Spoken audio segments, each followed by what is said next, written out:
পুলিশে যদি একবার চাবি লয়ে যায় তো 1200 টাকা দিতে হইতো। কিছু ফিজলারের কার্ড ছিল, কিছু বড় বড় প্রভাবশালী নেতারা কার্ড ছিল। এদের অত্যাচারে আমরা গাড়ি চলে পাইনি। এখন রাস্তার ক্যাপাসিটি ধরেন 10টা গাড়ির, ওখানে হয়ে গেল 100টা গাড়ি বা 50টা গাড়ি, তাহলে আর যানজট হবে না কি হবে? আমাদের মেন রোডে গাড়ি উঠলে আমরা গাড়ি ভাঙচুর করতে বাধ্য হব। বড় শহরগুলোতে সিটি কর্পোরেশন এগুলোকে করবে, কিন্তু সেই সিটি কর্পোরেশনের কারো বিরুদ্ধেই তো এই বিষয়ে অভিযোগ ছিল। মাথার ঘাম পায়ে ফেলে সারাদিনে একজন অটোরিকশা চালক যে অর্থ আয় করেন, দিন শেষে তার একটি অংশ তুলে দিতে হয় চাঁদাবাজ চক্রের হাতে। তবে এসব চাঁদা নিচ্ছে কারা আর যাচ্ছে কার পকেটে, তা এবার খতিয়ে দেখতে চাই। ঢাকার অলিগলি ও মূল সড়কে দাপিয়ে বেড়াচ্ছে প্রায় 12 লাখ ব্যাটারি চালিত অটোরিকশা ও ইজি বাইক। শুধু রাজধানী নয়, সারা দেশে চলছে এ ধরনের রিকশা। সরকারি সঠিক কোনো হিসাব না থাকলেও বিভিন্ন সংস্থার তথ্যে বলা হয়, ঢাকা সহ সারা দেশে 55 থেকে 60 লাখের বেশি ব্যাটারি চালিত অটোরিকশা আছে। হাসিনা সরকার পতনের আগে অনুমোদনহীন এসব ব্যাটারি চালিত রিকশা মূলত চাঁদা দিয়ে চলাচল করেছে। এলাকা ভেদে প্রতি রিকশার জন্য চালকদের চাঁদা গুনতে হয়েছে মাসে 1 থেকে 1,500 টাকা। এতদিন অনেক টাকা দিচ্ছে, এই যে কার্ডের টাকা দেওয়া লাগছে, তারপরে মনে করেন এই রেকার দেওয়া লাগছে, সার্জেন্ট পুলিশ এরা ধরলেই 1300 টাকা করে নেয়, আবার প্রতি মাসে 1500 টাকা করে কাট। গাড়ি ধরলে 1200 টাকা দেওয়া লাগে। এদের অত্যাচারে আমরা গাড়ি চলে পাইনি। এখনো কার্ডের সিস্টেম নাই, আগে ছিল। আগে যখন আওয়ামী লীগ ক্ষমতা ছিল তখন টাকা দিতে হইতো। এলাকার ভিতরে যারা নেতা ছিল তাদেরকে 1200 টাকা দিতে হইতো, না দিলে গাড়ি চালাইবার দিত না। পুলিশে যদি একবার চাবি লয়ে যায় তো 1200 টাকা দিতে হইতো, কিন্তু একদিন আমরা 600 টাকা খাইতে পারি, কামাইতে পারি। ওই জায়গায় যদি আরো 600 টাকা চায়, বাসা থেকে আইন না 600 টাকা আরো দিতে হয়, 1200 টাকা। যা করছে এরা, এই যে এখানেও তো ছিল যে আলাউদ্দিন করে নাম, ওনায় প্রতি মাসে 1500 টাকা করে ওনায় এক গাড়ি থেকে নিত। জাহাঙ্গীর আছে, জাহাঙ্গীরের কাছে কার্ড দিয়ে যায়, জাহাঙ্গীরের টাকা তুলিয়ে মনে করে মালিক দেয়। 1500 করে দিত, এখন তো আর দেওয়া লাগে না। আলাদিন তখন নাই, যে নিত আলাদিনে নিত। তারা এখন মোটামুটি এলাকায় নাই। তারা টিকিট না কিনলে দেখা গেছে আমাদের গাড়ি মেন রোড আইলে পুলিশদের ধরাই দিত, পুলিশদের ধরাইলে দেখা গেছে 1200 টাকা নিত, 1500 টাকা জাম্পিং দিয়ে দিত। হ্যাঁ, এখন মনে করেন পলানে আছে, কেউ রিক্সা চালায়, মানে এমন কিনা যাই পাও ধরছি, স্যার বা ভাই আমার গাড়িটা ধরছে ভাই, এই হবাই বাইরেছি, চলবে না, না জিনিস বন্ধ দিয়ে এবার গাড়ি চালাইছি। এদেরকে তো খুঁজেই পাওয়া যায় না, এরা তো পলাইছে না। টাকা নিতে আইব কি, ওগুলো পাইলে তো ভত্তা বানাই আলবো, পাবলিকেই রিক্সা ড্রাইভাররাই ভত্তা বানাই আলবো। অবৈধ অটোরিকশা চালানোর পেছনে স্থানীয় প্রভাবশালী সিন্ডিকেট গড়ে উঠেছিল। এছাড়া ভুয়া সাংবাদিক, হিজড়া, স্থানীয় রাজনীতিবিদদের আলাদা আলাদা সিন্ডিকেট ছিল বলেও দাবি করছেন সংশ্লিষ্টরা। কিছু ফিজলারের কার্ড ছিল, কিছু বড় বড় প্রভাবশালী নেতারা কার্ড ছিল। এখন তো কাট লাগে না, এখন কাট ছাড়া আমরা গাড়ি চালাই। কিছু কিছু সাংবাদিকদের কার্ড ছিল। এখন মনে করেন খুব শান্তিতে আছি, আমরা গাড়ি চালাতে পারতেছি। বড় বড় নেতারা আছে, ওইগুলো মনে করেন যে ওরা একটা সিস্টেম করতো, করার পরে এই টাকাটা মাসিক মনে করেন যে 1200 টাকা ওই কাঠ ব্যবধে নিত, নিয়ে আমার কাঠ দিত, ওই কাঠের ম্যাপে মনে করেন যে আমরা গাড়ি চালাই। অবৈধ এ চাঁদা আদায়ে বৈধতা তৈরিতে ব্যবহার করা হতো বিশেষ স্টিকার। এই টাকা পুলিশ প্রশাসন থেকে শুরু করে ভাগ বাটোয়ারা হতো বিভিন্ন রাজনৈতিক এবং শ্রমিক নেতাদের মাঝে। প্রতি গ্যারেজে আসতো, পুলিশ টুলিশ নিয়ে আসতো, আইসা ওই টাকা টোকা নিয়ে যাইতো একসাথে, আর মনে করেন যে 20-30 টাকা কাঠ দিয়ে যেত, কাঠ প্রতি 1500 টাকা করে লিয়ে যেত। টিকিটটা না দিলেও গাড়ি ডাম্পিং করতো, ডাম্পিং করে হয়তো রেকার করতো, 1 মাস গাড়ি থানায় থাকতো, এবার 1200 টাকা দিয়ে গাড়ি ছাড়ান না লাগতো। এ ব্যাপারে অপরাধ বিশ্লেষক ডক্টর তৌহিদুল হক বলেন, চাঁদাবাজ নিয়ন্ত্রণে যারা কাজ করবেন তারাই এর সঙ্গে জড়িত থাকায় প্রশ্রয় পাচ্ছে চাঁদাবাজ চক্র। যে রাস্তায় বা যে সড়কগুলো বা যে এলাকাগুলোতে অটোরিকশাটা চলবে, সেখানে একটা মানে ফায়দা লুটকারী গোষ্ঠী অথবা মাসোহারা নেওয়ার বা আরও স্পষ্ট করে বললে চাঁদা নেওয়ার একটা গোষ্ঠী সেখানে আছে।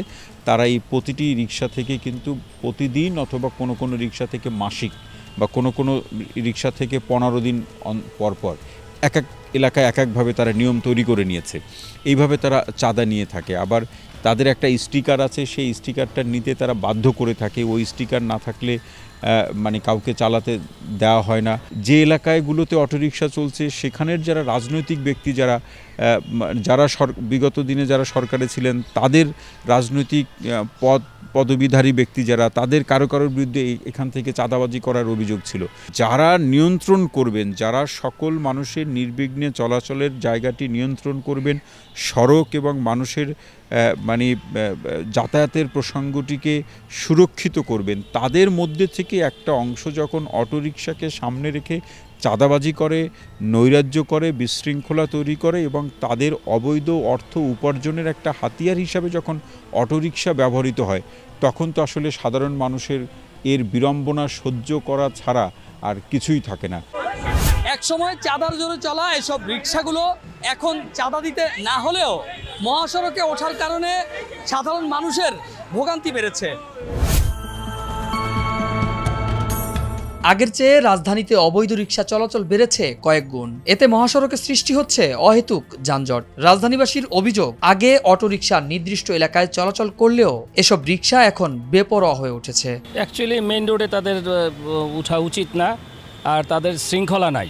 মেইনলি হচ্ছে একটা ডিসিপ্লিনড ওয়েতে তাদের যদি চলে তাহলে আমার মনে হয় অ্যাক্সিডেন্ট কম হবে, আর তাদের মেইন রোড থেকে তাদেরকে গলিতে দিলে পরে আমার মনে হয় ভালো হয়। এখন রাস্তার ক্যাপাসিটি ধরেন 10টা গাড়ির, ওখানে হয়ে গেল 100টা গাড়ি বা 50টা গাড়ি, তাহলে আর যানজট হবে না? কি হবে? সরকার যদি এই ব্যবস্থা নেয়, এই ইঞ্জিন চালিত রিক্সাগুলো না চলতে দেয়, তাহলে সুবিধা হয়, যানজট মুক্ত শহর আমরা ফিরে পেতে পারি।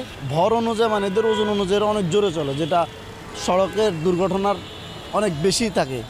এটার জন্য অনেককেই মানে অ্যাক্সিডেন্ট হওয়ার সম্ভাবনা বেশি থাকে, এটা না থাকাই ভালো। এসব রিক্সা চলাচলে শৃঙ্খলা ফিরিয়ে আনার দাবি সাধারণ মানুষের। এই অটো রিক্সাগুলো মেন রাস্তায় উঠে বিভিন্ন ধরনের যানজট সৃষ্টি করে, বড় বড় গাড়ি চালাতে অসুবিধা করে।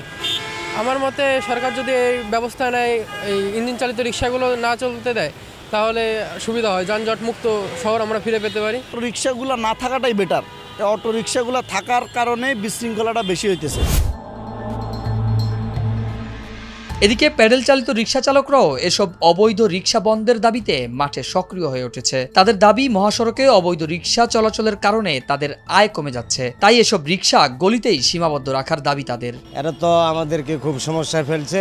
আমরা তো চাই যে অটোটা আগের মধ্যে যেরকম মহল্লায় ছিল এরকম মহল্লায় চলুক, ভিতরে না আসুক। তো এরা তো যেই রেটে মনে করেন যে ভাড়া নিয়ে যায়, এতে রিক্সাওয়ালার আর বেশি লস হয়ে যায়। এই অটো লেগে আমরা মোটে খেপে না। এখন বর্তমান জনগণ নামে অটো বিচ্ছে, বুঝলেন? এই অটো যায় করে রামপুরা যায়, বাটা যায়, যে মনে হেনে যায়, আমাকে পারিসে জিগে না।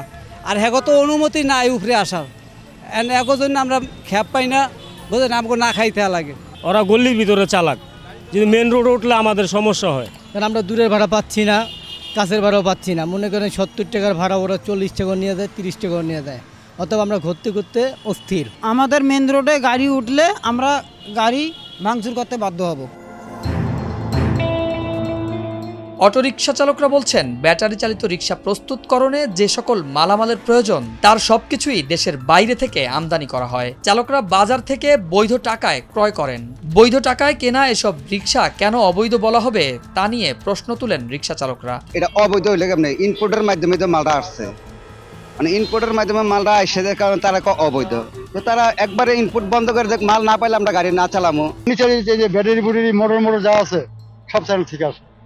এই যে এটি সুদ্ধা তো চাই না, ঠিক আছে, এটি সুদ্ধা। এখন যদি এগুলি অবৈধ করে যায়, এত লোক কমসে কম নিম্ন মনে করেন 10-15 লাখ, আর বেশি মনে হয় যে এত লোক বেকার হয়ে যাবো। বাইরে থেকে এগুলা মাল আনে গে, এই যে ডিফারেন্স ব্যাটারি, ঠিক আছে, এগুলা বাইরে থেকে আসতেছে না। বাইরের থেকে না আসলে তো এগুলো বাংলাদেশে চলে না। রাজধানী সহ সারা দেশে ব্যাটারি চালিত রিকশার সংখ্যা কত তার সঠিক হিসাব না থাকায় এসব যান নিয়ন্ত্রণে কোনো ব্যবস্থা নেওয়া হচ্ছে না, ফলে নিয়মিত বাড়ছে যানজট ও দুর্ঘটনা, এমনটাই মনে করছেন বিশেষজ্ঞরা। প্রথম বাস্তবতা হচ্ছে যে আসলে আমাদের এখানে অটোরিকশা পরিচালনা করার বা পরিচালনা বলতে বলছি, চালানোর কোনো নিয়ম নেই। সেটি হাইকোর্ট থেকে বলুন অথবা সিটি কর্পোরেশনের প্রেক্ষাপট বলুন, সাধারণ নাগরিক যারা চলাফেরা করেন বা অন্য পরিবহনে যারা চলাফেরা করেন, অন্য পরিবহনের জন্য অটোরিকশা একটা হুমকি। রাস্তায় শৃঙ্খলা ফিরাতে অটোরিকশা স্বীকৃতি দিতে ও চাঁদাবাজ সিন্ডিকেট থেকে রিকশা চালকদের রক্ষায় সংশ্লিষ্ট কর্তৃপক্ষ যথাযথ ব্যবস্থা নিবে এমনটাই প্রত্যাশা সবার। এদের একটা লাইন করে দেওয়া উচিত, যে কোনো একটা লাইন, যে সব জায়গায় যত ঢাকার টাউনে আছে পাশ দিয়া একটা অটো রিক্সা সড়কে নগদ ফালানো যাবে না। সরকারকে খেয়াল রাখতে হবে, পাবলিককে খেয়াল রাখতে হবে, সবাইকে নিয়মটা মানতে হবে, অ্যাটলিস্ট আপনার ডিসিপ্লিন ওয়েতে চলতে হবে। এসব চাঁদাবাজদের অন্যায়, অবিচার আর দৌরাত্ম্য কমাতে প্রশাসনের হস্তক্ষেপ কামনা করছেন রিকশা চালক ও গ্যারেজ মালিকরা। দর্শক, এবারের পর্ব এ পর্যন্তই। দেখা হবে আবারও নতুন কোনো অনুসন্ধানী গল্প নিয়ে। ততক্ষণ সবাই সুস্থ থাকবেন, ভালো থাকবেন। আর হ্যাঁ, আপনার চারপাশে ঘটে যাওয়া যে কোনো অপরাধমূলক ঘটনার তথ্য দিয়ে সহায়তা করুন। অপরাধীদের মুখোশ উন্মোচন করব আমরা।